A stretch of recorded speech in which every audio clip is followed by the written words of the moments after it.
ನಮಸ್ಕಾರ, ರಿಪಬ್ಲಿಕ್ ಕನ್ನಡ ನ್ಯೂಸ್ಗೆ ಸ್ವಾಗತ. ನಾನು ಶ್ರೀಪಾದ್ ಪಾಟೀಲ್. ಮೈಕ್ರೋ ಫೈನಾನ್ಸ್ ನವರ ಹಾವಳಿಗೆ ಅಸ್ತ್ರವನ್ನ ಉಪಯೋಗಿಸೋದಕ್ಕೆ ಈಗ ಸರ್ಕಾರ ಫೈನಲಿ ಮುಂದಾಗಿದೆ. ಸುಗ್ರೀವಾಜ್ಞೆಯ ಅಸ್ತ್ರವನ್ನ ಸರ್ಕಾರ ಬಳಸೋದಕ್ಕೆ ಗ್ರೀನ್ ಸಿಗ್ನಲ್. ಇನ್ಮುಂದೆ ಕಿರುಕುಳವನ್ನ ಕೊಟ್ರೆ ಶಿಕ್ಷೆ ಫಿಕ್ಸ್. ರಿಪಬ್ಲಿಕ್ ಕನ್ನಡದ ಬಿಗ್ ಇಂಪ್ಯಾಕ್ಟ್. ಮೈಕ್ರೋ ಫೈನಾನ್ಸ್ ಕಿರುಕುಳದ ಬಗ್ಗೆ ರಿಪಬ್ಲಿಕ್ ಕನ್ನಡ ನಿರಂತರ ವರದಿಯನ್ನ ಮಾಡಿತ್ತು. ಇಡೀ ರಾಜ್ಯದ ಎಲ್ಲೆಲ್ಲಿ ಮೈಕ್ರೋ ಫೈನಾನ್ಸ್ ಹಾವಳಿ ಮಿತಿ ಮೀರಿದೆ, ಯಾವ ಮಟ್ಟಿಗೆ ಕಿರುಕುಳ ಕೊಡ್ತಾ ಇದ್ದಾರೆ, ಏನೆಲ್ಲ ಸಮಸ್ಯೆ ಆಗ್ತಾ ಇದೆ ಅನ್ನೋದ್ರ ಬಗ್ಗೆ ಮೊದಲ ದಿನದಿಂದ ವರದಿ ಮಾಡಿದ್ದು, ಸರ್ಕಾರವನ್ನ ಎಚ್ಚರಿಸಿದ್ದು ರಿಪಬ್ಲಿಕ್ ಕನ್ನಡ. ರಿಪಬ್ಲಿಕ್ ಕನ್ನಡದ ವರದಿಯ ಇಂಪ್ಯಾಕ್ಟ್. 4 ಗಂಟೆಗೆ ಹಿರಿಯ ಸಚಿವರ ಸಭೆಯನ್ನ ಕರೆದಿದ್ದಾರೆ ಸಿಎಂ ಸಿದ್ದರಾಮಯ್ಯ. ಸಂಜೆಯ ಸಭೆಯ ಬಳಿಕ ಮಸೂದೆಯ ಸ್ಪಷ್ಟ ಚಿತ್ರಣ ಸಿಗಲಿಕ್ಕಿದೆ. ಕೆಲ ತಾಂತ್ರಿಕ ಸಮಸ್ಯೆಯ ಹಿನ್ನೆಲೆ 4 ಗಂಟೆಗೆ ಸಭೆಯನ್ನ ಕರೆಯಲಾಗಿದೆ. ಸಿಎಂ ಅಧ್ಯಕ್ಷತೆಯಲ್ಲಿ ಸಭೆಯನ್ನ ನಡೆಸಿ ಅಂತಿಮ ತೀರ್ಮಾನವನ್ನ ತೆಗೆದುಕೊಳ್ಳುವುದಕ್ಕೆ ಸರ್ಕಾರ ಸಿದ್ಧವಾಗಿದೆ. ಸಿಎಂಗೆ ಅಧಿಕಾರ ನೀಡಿದೆ ಸಚಿವ ಸಂಪುಟ ಸಭೆ. ಹಾಗಿದ್ರೆ ಮುಖ್ಯಮಂತ್ರಿ ಸಿದ್ದರಾಮಯ್ಯ, ಹಣಕಾಸು ಸಚಿವರು ಕೂಡ ಆಗಿರುವಂತ ಸಿದ್ದರಾಮಯ್ಯ, ಹಣಕಾಸು ಖಾತೆಯನ್ನ ತಮ್ಮಲ್ಲೇ ಇರಿಸಿಕೊಂಡಿರುವಂತ ಸಿದ್ದರಾಮಯ್ಯ ಈ ರೀತಿಯ ಮೈಕ್ರೋ ಫೈನಾನ್ಸ್ ಹಾವಳಿಗೆ ಯಾವ ರೀತಿಯ ಬ್ರೇಕ್ ಹಾಕ್ತಾರೆ, ಸುಗ್ರೀವಾಜ್ಞೆಯಲ್ಲಿ ಅಂತ ಬಲವಾದ ವಿಚಾರಗಳನ್ನು ಯಾವ ರೀತಿ ಉಲ್ಲೇಖ ಮಾಡ್ತಾರೆ ಅನ್ನೋದು ಸದ್ಯಕ್ಕಿನ ಪ್ರಶ್ನೆ ಆಗಿದೆ. ಸಾಲ ವಸೂಲಾತಿಯ ನೆಪದಲ್ಲಿ ರೌಡಿಗಳನ್ನ ಬಳಸ್ತೀರಾ ಅಂತ ಹೇಳಿ ಕಳೆದ ಸಾರಿ ಸಿದ್ದರಾಮಯ್ಯ ನೇರವಾಗಿ ಮೈಕ್ರೋ ಫೈನಾನ್ಸ್ ಅವರಿಗೆ ಎಚ್ಚರಿಕೆಯನ್ನ ಕೊಟ್ಟಿದ್ರು. ಇದಕ್ಕೆ ಬ್ರೇಕ್ ಹಾಕುವಂತ ಕೆಲಸ ಸುಗ್ರೀವಾಜ್ಞೆಯ ಮೂಲಕ ಆಗುತ್ತೆ ಅನ್ನುವಂತಹ ನಿರೀಕ್ಷೆ. ಎಚ್.ಕೆ. ಪಾಟೀಲ್ ಸಾಹೇಬರು ಮಾತಾಡಿದ್ದಾರೆ ಸಚಿವರು ಈ ಬಗ್ಗೆ, ನೋಡೋಣ.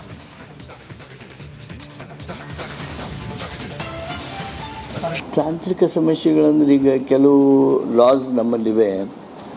ಆ ಲಾಸ್ಗೆ ಇದೆಲ್ಲಿ ಅಡ್ಡು ಬರ್ತಾ ಹೆಂಗೆ, ಅದಕ್ಕೆ ಏನು ಮಾಡಬೇಕು ಅವನ್ನೆಲ್ಲ ಇದನ್ನು ಮಾಡ್ತಾಯಿದ್ದೀವಿ. ಆಮೇಲೆ ನಾವು ಸರ್ಕಾರದವರು ಯಾವ್ಯಾವುದರಲ್ಲಿ ಇದನ್ನು ಮಾಡ್ಬೋದು. ಈಗ reserve bank of India institution ಇರ್ತದೆ, ಅಲ್ಲಿ ವಾಟ್ ವಿ ಕ್ಯಾನ್ ಡೂ, ಇವೆಲ್ಲ ತಾಂತ್ರಿಕವಾಗಿರ್ತಕ್ಕಂಥ ವಿಚಾರಗಳನ್ನು ಸಹಿತ ಚರ್ಚೆ ಮಾಡ್ತೀವಿ.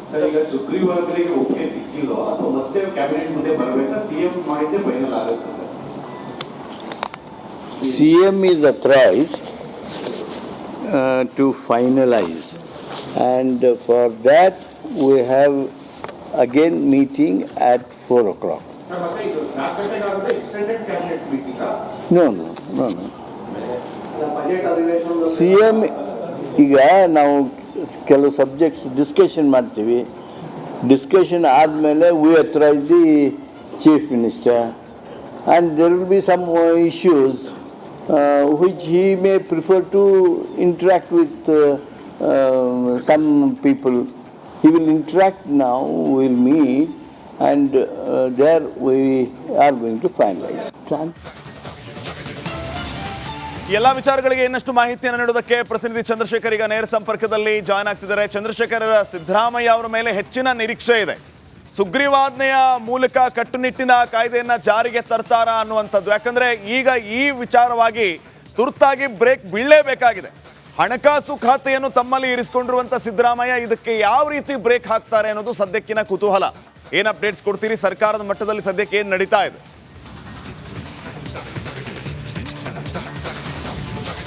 ಶ್ರೀಪಾದ್ ಪಾಟೀಲ್, ಖಂಡಿತವಾಗ್ಲೂ ರಾಜ್ಯ ಸರ್ಕಾರ ಮೈಕ್ರೋ ಫೈನಾನ್ಸ್ನ ಹಾವಳಿಗೆ ಒಂದು ಖಡಕ್ ಬ್ರೇಕನ್ನು ಹಾಕಬೇಕು. ಇದರ ಜೊತೆಯಲ್ಲಿ ರಾಜ್ಯದಲ್ಲಿ ಸಾರ್ವಜನಿಕರಿಗೆ ಆಗ್ತಾ ಇರತಕ್ಕಂಥ ಒಂದಷ್ಟು ಕಿರುಕುಳವನ್ನು ತಪ್ಪಿಸಲಿಕ್ಕೆ ಒಂದು ಸುಗ್ರೀವಾಜ್ಞೆಯನ್ನು ತರಲಿಕ್ಕೆ ಮುಂದಾಗ್ತಾ ಇರತಕ್ಕಂಥದ್ದು. ಈಗಾಗಲೇ ಮಹತ್ವದ ಸಚಿವ ಸಂಪುಟ ಸಭೆಯನ್ನು ನಡೆಸಿರ್ತಕ್ಕಂಥ ಸಿಎಂ ಸಿದ್ದರಾಮಯ್ಯನವರು ಇವತ್ತು ಒಂದು ಆದೇಶವನ್ನು ಹೊರಡಿಸುವಂಥ ಸಾಧ್ಯತೆ ಇದೆ. ಬಿಲ್ ಕೆಲವೊಂದು ತಾಂತ್ರಿಕ ದೋಷಗಳು ಅಥವಾ ತಾಂತ್ರಿಕ ಅಂಶದ ಕೊರತೆಯಿಂದಾಗಿ ಎಲ್ಲ ಸಚಿವರು ಸಿಎಂ ಸಿದ್ದರಾಮಯ್ಯನವರ ತೀರ್ಮಾನಕ್ಕೆ ಬಿಟ್ಟಿರ್ತಕ್ಕಂಥದ್ದು. ಸುಗ್ರೀವಾಜ್ಞೆ ಹೊರಡಿಸಿ ಅನ್ನುವಂಥ ಬಹುತೇಕ ಎಲ್ಲ ಸಚಿವರು ಕೂಡ ಮುಖ್ಯಮಂತ್ರಿಗಳಿಗೆ ಒಂದು ಮನವಿಯನ್ನು ಮಾಡಿರ್ತಕ್ಕಂಥದ್ದು ಬಹಳ ಸ್ಪಷ್ಟವಾಗಿದೆ. ಯಾಕಂತಂದ್ರೆ ಈಗಾಗಲೇ ರಾಜ್ಯದಲ್ಲಿ ಸರಣಿ ಸಾವು, ಆತ್ಮಹತ್ಯೆಗಳು ರಾಜ್ಯದಲ್ಲಿ ಬಹಳಷ್ಟು ರಾಜ್ಯ ಸರ್ಕಾರಕ್ಕೆ ಮುಜುಗರವನ್ನು ತರಿಸಿರ್ತಕ್ಕಂಥ ಹಿನ್ನೆಲೆಯಲ್ಲಿ ಖಡಕ್ ಆದೇಶವನ್ನು ತೆಗೆದುಕೊಳ್ಳಿ ಅನ್ನುವಂಥ ಸಂದೇಶವನ್ನು ಎಲ್ಲ ಸಚಿವರು ಮುಖ್ಯಮಂತ್ರಿಗಳಿಗೆ ಬಿಟ್ಟಿರ್ತಕ್ಕಂಥದ್ದು. ಸಂಜೆ 4 ಗಂಟೆಗೆ ಗೃಹ ಕಚೇರಿ ಕೃಷ್ಣಾದಲ್ಲಿ ಸಿಎಂ ನೇತೃತ್ವದಲ್ಲಿ ಒಂದು ಸಭೆಯನ್ನು ನಡೆಸಲಾಗುತ್ತೆ. ಕೆಲ ಆಯ್ದ ಸಚಿವರು ಅಂದ್ರೆ ಗೃಹ ಸಚಿವರು ಮತ್ತು ಕಾನೂನು ಸಚಿವರು ಸೇರಿದಂತೆ ಕೆಲ ಅಧಿಕಾರಿಗಳು ಸೇರಿ ಇವತ್ತು ಅದಕ್ಕೆ ಒಂದು ಅಂತಿಮ ಸ್ಪರ್ಶವನ್ನು ಕೊಡ್ತಾರೆ. ಸೊ ಈ ಒಂದು ಅಂತಿಮ ಸ್ಪರ್ಶದಲ್ಲಿ ಇವತ್ತು ಮೈಕ್ರೋ ಫೈನಾನ್ಸ್ ಬಿಲ್ಗೆ ಏನೆಲ್ಲ ಬೇಕೋ ಅದೆಲ್ಲವೂ ಕೂಡ ಸಿದ್ಧತೆ ಆಗುತ್ತೆ. ಬಹುತೇಕ ಇವತ್ತು ಅಥವಾ ನಾಳೆಯ ಒಳಗಾಗಿ ಈ ಒಂದು ಮೈಕ್ರೋ ಫೈನಾನ್ಸ್ ಬಿಲ್ಗೆ ಸಂಬಂಧಪಟ್ಟಂತೆ ಒಂದು ಬಿಲ್ ನ ಸಿದ್ಧಪಡಿಸಿ ರಾಜ್ಯ ಸರ್ಕಾರ ಆದೇಶ ಹೊರಡಿಸಿ ರಾಜ್ಯಪಾಲರಿಗೆ ಕಳಿಸ್ತಾರೆ. ರಾಜ್ಯಪಾಲರ ಮೂಲಕ ನೇರವಾಗಿ ಅದು ಅಸ್ತಿತ್ವಕ್ಕೆ ಬರುತ್ತೆ. ಸೊ ಒಟ್ಟಾರೆಯಾಗಿ ನೋಡೋದಾದ್ರೆ ಇವತ್ತು ರಾಜ್ಯ ಸರ್ಕಾರ ಮೈಕ್ರೋ ಫೈನಾನ್ಸ್ ನ ಕಿರುಕುಳಕ್ಕೆ ಒಂದು ಬ್ರೇಕ್ ಹಾಕುವ ಮೂಲಕ ಸಾರ್ವಜನಿಕರ ಮತ್ತು ರಾಜ್ಯದ ಜನರ ಹಿತದೃಷ್ಟಿಗೆ ನಿಂತಿರ್ತಕ್ಕಂಥದ್ದು ಬಹಳ ಸ್ಪಷ್ಟವಾಗಿದೆ. ಸೊ ಒಟ್ಟು ಈ ಒಂದು ವಿಶೇಷ ಒಂದು ಕಾಯ್ದೆ ಅಂದ್ರೆ ಯಾವುದೇ ರೀತಿಯಾದಂತಹ ಬೇರೆ ಎಲ್ಲೂ ಕೂಡ ಚರ್ಚೆ ಆಗಿದೆ. ನೇರವಾಗಿ ಸುಗ್ರೀವಾಜ್ಞೆ ತರ್ತಾ ಇರ್ತಕ್ಕಂಥದ್ದನ್ನ ನೋಡಿದ್ರೆ ಇವತ್ತು ಸಾರ್ವಜನಿಕರ ಪರವಾಗಿ ರಾಜ್ಯ ಸರ್ಕಾರ ನಿಲ್ತಿದೆ. ಈಗಾಗಲೇ ರಿಪಬ್ಲಿಕ್ ಕನ್ನಡದಲ್ಲಿ ನಿರಂತರವಾಗಿ ಈ ಆತ್ಮಹತ್ಯೆ ಮತ್ತು ಮೈಕ್ರೋ ಫೈನಾನ್ಸ್ ನ ಕಿರುಕುಳ ಮತ್ತು ಅದರಿಂದ ಹಲ್ಲೆಗೊಳಗಾಗ್ತಾ ಇರ್ತಕ್ಕಂಥ ಎಲ್ಲರ ಒಂದು ಮಾಹಿತಿಯನ್ನ ಈಗಾಗಲೇ ರಿಪಬ್ಲಿಕ್ ಕನ್ನಡ ನಿರಂತರವಾಗಿ ವರದಿಯನ್ನು ಬಿತ್ತರಿಸ್ತಾ ಇತ್ತು.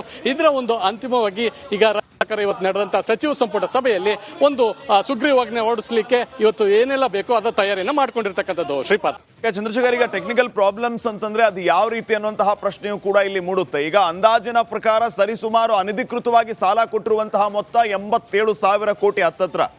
ಈ ಸುಗ್ರೀವಾಜ್ಞೆಯ ಮೂಲಕ ಯಾರು ಸಾಲ ವಾಪಸ್ ಕೇಳಬೇಡಿ ಅಂತ ಹೇಳೋದಕ್ಕಂತೂ ಆಗೋದಿಲ್ಲ. ಆದರೆ ಗುಂಡಾಗಿರಿ ಮಾಡಿ ವಸೂಲಿ ಮಾಡೋದಕ್ಕೆ ಹೋಗಬೇಡಿ ಅಂತ ಹೇಳಬಹುದು. ಇದರ ಹಿಂದೆ ಮನಿ ಮಾಫಿಯಾದ ಬಗ್ಗೆಯೂ ಕೂಡ ಚರ್ಚೆಗಳಾಗ್ತಾ ಇದೆ. ಆರ್ಥಿಕವಾಗಿ ಪ್ರಬಲ ಆಗಿರುವಂಥವರೇ ಮೈಕ್ರೋ ಫೈನಾನ್ಸ್ ಮಾಡ್ತಾ ಇದ್ದಾರೆ. ಇವರ ಹಿಂದೆ ಇರುವಂಥವರು ರಾಜಕಾರಣಿಗಳೇ, ಕೆಲವು ಬಿಲ್ಡರ್ಸ್ಗಳು. ಇವ್ರಿಗೆ ಯಾವ ರೀತಿ ಮಟ್ಟ ಹಾಕಬೇಕು ಅನ್ನೋದು ಬಿಗ್ ಕ್ವಶನ್ ಆಗಿರ್ಬೋದು ಸರ್ಕಾರಕ್ಕೆ. ಈ ಆಯಾಮದಲ್ಲಿ ಏನಾದರೂ ಪ್ರಾಬ್ಲಮ್ ಆಗಿದೆಯಾ ಹೇಗೆ? ಶ್ರೀಪಾದ್, ಈಗಾಗಲೇ ಈ ಮೈಕ್ರೋ ಫೈನಾನ್ಸ್ ಬಿಲ್ಗೆ ಸಂಬಂಧಪಟ್ಟಂತೆ RBI ನ ಕೆಲವೊಂದು ರೂಲ್ಸ್ ರೆಗ್ಯುಲೇಷನ್ಸ್ ಗಳಿದ್ದಾವೆ. ಸೊ ಇಲ್ಲಿ ಪ್ರಮುಖವಾಗಿ RBI ನ ಅನುಮತಿಯನ್ನ ಅಥವಾ RBI ನ ರೂಲ್ಸ್ ನ ಅಡಿಯಲ್ಲಿ ಒಂದಷ್ಟು ಸಾಲವನ್ನ ಕೊಡಲಾಗ್ತಾ ಇದೆ. ಆದ್ರೆ ಅದನ್ನು ಹೊರತುಪಡಿಸಿ ಕೆಲವೊಂದು ಸಂಸ್ಥೆಗಳು ಅಥವಾ ಕೆಲವೊಂದು ಏಜೆನ್ಸಿಗಳು ಅಥವಾ ಆಪ್ಗಳ ಮೂಲಕ ಒಂದಷ್ಟು ಸಾಲವನ್ನ ಕೊಡ್ತಾ ಇರ್ತಕ್ಕಂಥದ್ದು.